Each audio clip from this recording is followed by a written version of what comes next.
dahil maganda na nga ang pakikitungo sa isa't isa nito nga ni Jenny at ni Megan.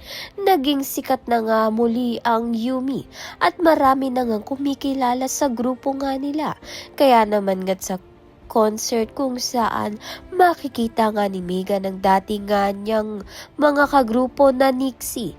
Panliliitan nga siya nito kaya naman nga't galit itong si Megan sa former group nga niya na Nixie dahil minamaliit nga ang kanyang bagong grupo na Yumi.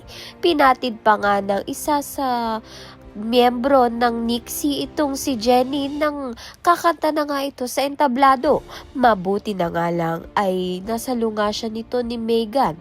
Sa kabilang banda naman nga nagkausap nga itong si Amelia at si Minchi at narinig nga lahat ito ni Perry ang dahilan kung bakit nga gustong makipagbalikan ito ni Dio dito nga kay Minchi at nalaman nga ni Perry na naging butas nga lang siya nito ni Minchi dahil namatay nga itong si Dio at hindi na nga sila magkakabalikan muli. Samantalang tinanong nga ni Charis ito ngang si Minchi kung si Dio nga ba ang tunay na ama nito ni Jenny.